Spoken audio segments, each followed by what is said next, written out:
ಎಲ್ಲರಿಗೂ ನಮಸ್ಕಾರ ಸ್ನೇಹಿತರೆ, ಇವತ್ತು ನಾನು ನಿಮ್ಮ ಜೊತೆ ಶೇರ್ ಮಾಡ್ತಾ ಇದ್ದೀನಿ ಸಿಂಪಲ್ ಆದ ಫ್ರೈಡ್ ರೈಸ್. ಯಾವುದು ಸಾಸು ಯಾವುದು ಕೂಡ ಬೇಕಾಗಿಲ್ಲ, ದಿಢೀರಾಗಿ ನೀವು ಮಾಡ್ಕೋಬಹುದು. ಲಂಚ್ ಆಗಲಿ, ಡಿನ್ನರ್ ಆಗಲಿ ಅಥವಾ ಸಂಜೆ ಟೈಮ್ ಸ್ನ್ಯಾಕ್ಸ್ ರೀತಿ ಎಲ್ಲದಕ್ಕೂ ನಿಮಗೆ ತುಂಬಾ ಇಷ್ಟವಾಗುತ್ತೆ. ಒಂದ್ಸಲ ಈ ವಿಧಾನದಲ್ಲಿ ಟ್ರೈ ಮಾಡಿ ಮತ್ತು ಹೇಗೆ ಬಂತು ಅಂತ ಕಮೆಂಟ್ ಮೂಲಕ ತಿಳಿಸಿ.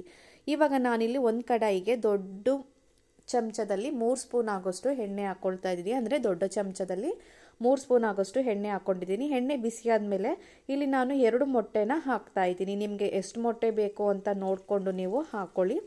ನಾನಿಲ್ಲಿ 2 ಕಪ್ ರೈಸ್ಗೆ ಆಗುವಷ್ಟು ಫ್ರೈಡ್ ರೈಸ್ ಮಸಾಲಾನ ತೋರಿಸ್ತಾ ಇದ್ದೀನಿ. ನಿಮಗೆ ಮೊಟ್ಟೆ ಇನ್ನೂ ಜಾಸ್ತಿ ಬೇಕು ತಿನ್ಬೇಕಾರಂತ ಹೇಳಿದ್ರೆ ನೀವು ಇನ್ನೂ ಎಕ್ಸ್ಟ್ರಾ ಒಂದು 2-3 ಮೊಟ್ಟೆನ ನೀವು ಇಲ್ಲಿ ಸೇರಿಸ್ಕೋಬೋದು. ಈ ಮೊಟ್ಟೆ ಫ್ರೈ ಮಾಡೋಕ್ವಾಗಲೇ ನಾನು ಅರ್ಧ ಸ್ಪೂನ್ ಆಗೋಷ್ಟು ಮೆಣಸಿನ ಪೌಡ್ರ್ ಹಾಕ್ಕೊಳ್ತಾ ಇದ್ದೀನಿ. ಒಂದು ಅರ್ಧ ಸ್ಪೂನ್ ಆಗೋಷ್ಟು ಚಿಲ್ಲಿ ಪೌಡರ್, ಒಂದು ಅರ್ಧ ಸ್ಪೂನು ಅರಿಶಿನ ಪುಡಿ ಮತ್ತು ರುಚಿಗೆ ತಕ್ಕಷ್ಟು ಉಪ್ಪನ್ನು ಹಾಕ್ಕೊಂಡು ಇದನ್ನು ಚೆನ್ನಾಗಿ ಫ್ರೈ ಮಾಡ್ಕೋಬೇಕಾಗತ್ತೆ. ನೋಡಿ, ಈ ಥರ ಚೆನ್ನಾಗಿ ಫ್ರೈ ಮಾಡ್ಕೋಬೇಕು. ಒಂದು 5 ನಿಮಿಷ ಹೈ ಫ್ಲೇಮಲ್ಲಿ ಇಟ್ಕೊಂಡು ಈ ಥರ ಚೆನ್ನಾಗಿ ಫ್ರೈ ಮಾಡ್ಕೋಬೇಕು. ಸ್ವಲ್ಪ ಹೊತ್ತು ಚೆನ್ನಾಗಿ ಫ್ರೈ ಮಾಡ್ಕೊಳ್ಳೋಣ. ಈ ಥರ ಚೆನ್ನಾಗಿ ಫ್ರೈ ಮಾಡ್ಕೊಂಡು ಆದಮೇಲೆ ಇದನ್ನು ಸಪ್ರೇಟಾಗಿ ಒಂದು ಪ್ಲೇಟ್ಗೆ ಹಾಕ್ಕೊಳ್ತಾ ಇದ್ದೀನಿ. ನಾವು ಈ ರೀತಿ ಸಪ್ರೇಟಾಗಿ ತೆಗೆದು ಇಟ್ಟರೆ ಆಮೇಲೆ ನಿಮಗೆ ಫ್ರೈಡ್ ರೈಸ್ ತಿನ್ನುವಾಗ ಬಾಯಿಗೆ ತುಂಬಾ ಟೇಸ್ಟಿಯಾಗಿ ಇರುತ್ತೆ. ಅದಕ್ಕೋಸ್ಕರ ಈ ಥರ ಸಪ್ರೇಟ್ ಮಾಡಿ ಇಟ್ಕೊಳ್ತಾ ಇದ್ದೀನಿ. ನೋಡಿ, ಇವಾಗ ಅದೇ ಬಾಣಲಿಗೆ ಎಣ್ಣೆ ಏನು ಎಕ್ಸ್ಟ್ರಾ ಆಗ್ತಾ ಇಲ್ಲ. ಅದೇ ಎಣ್ಣೆಗೆ 1 ಮೀಡಿಯಮ್ ಸೈಜ್ ಈರುಳ್ಳಿನ ಈ ಥರ ಕಟ್ ಮಾಡಿ ಹಾಕ್ಕೊಳ್ತಾ ಇದ್ದೀನಿ.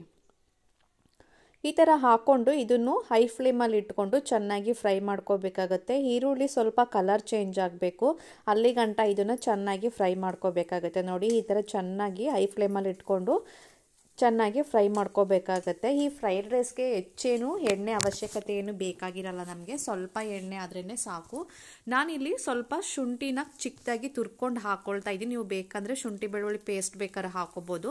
ಒಂದು ಬೆಳ್ಳುಳ್ಳಿನ ಅದನ್ನು ಚಿಕ್ಕದಾಗಿ ಕಟ್ ಮಾಡಿ ಹಾಕ್ಕೊಳ್ತಾ ಇದ್ದೀನಿ. ಖಾರಕ್ಕೆ ಹಸಿಮೆಣಸಿಕಾಯಿನ ಹಾಕ್ಕೊಳ್ತಾ ಇದ್ದೀನಿ. ನೀವು ಬೇಕಂದರೆ ಹಾಕ್ಕೊಳ್ಳಿ, ಇಲ್ಲಾಂದರೆ ಸ್ಕಿಪ್ ಮಾಡ್ಕೋಬೋದು. ಇದನ್ನೆಲ್ಲ ಹಾಕ್ಕೊಂಡು ಚೆನ್ನಾಗಿ ಈ ಥರ ಫ್ರೈ ಮಾಡ್ಕೋಬೇಕಾಗತ್ತೆ. ಅದು ಹಸಿ ಶುಂಠಿ ಮತ್ತು ಬೆಳ್ಳುಳ್ಳಿ ಎಲ್ಲ ಚೆನ್ನಾಗಿ ಫ್ರೈ ಆಗಬೇಕು. ನೋಡಿ, ಈ ಥರ ಫ್ರೈ ಆದಮೇಲೆ 1 ಮೀಡಿಯಮ್ ಸೈಜ್ ಟೊಮೊಟೊನ ಮಿಕ್ಸಿಯಲ್ಲಿ ರುಬ್ಬಿ ಹಾಕ್ಕೊಳ್ತಾ ಇದ್ದೀನಿ. ತುಂಬಾ ಟೇಸ್ಟ್ ಚೆನ್ನಾಗಿರುತ್ತೆ. ಕಟ್ ಮಾಡಿನೂ ಬೇಕಾದ್ರೆ ನೀವು ಹಾಕೋಬೋದು, ಬಟ್ ಈ ಥರ ಪೇಸ್ಟ್ ಮಾಡಿ ಹಾಕ್ಕೊಂಡ್ರೆ ತುಂಬಾ ಡಿಫ್ರೆಂಟಾಗಿ ಟೇಸ್ಟ್ ಚೆನ್ನಾಗಿರುತ್ತೆ. ನೋಡಿ, ಇದನ್ನು ಚೆನ್ನಾಗಿ ಒಂದು 5 ನಿಮಿಷ ಚೆನ್ನಾಗಿ ಫ್ರೈ ಮಾಡ್ಕೋಬೇಕಾಗುತ್ತೆ. ಆ ಟೊಮೊಟೊಲಿರುವ ಹಸಿ ಸ್ಮೆಲ್ಲೆಲ್ಲ ಹೋಗಬೇಕು. ನಾನಿಲ್ಲಿ ಒಂದು ಸ್ವಲ್ಪನೇ ಕಾಳು ಮೆಣಸನ್ನು ಹಾಕ್ಕೊಳ್ತಾ ಇದ್ದೀನಿ. ತುಂಬಾ ಟೇಸ್ಟು ಚೆನ್ನಾಗಿರುತ್ತೆ. ಕಾಳು ಮೆಣಸನ್ನು ಹಾಕಿ ಮಾಡೋದರಿಂದ ಔಟ್ಸೈಡಲ್ಲಿ ಸಿಗುತ್ತಲ್ಲ ಅದೇ ರೀತಿ ಟೇಸ್ಟ್ ಕೊಡುತ್ತೆ.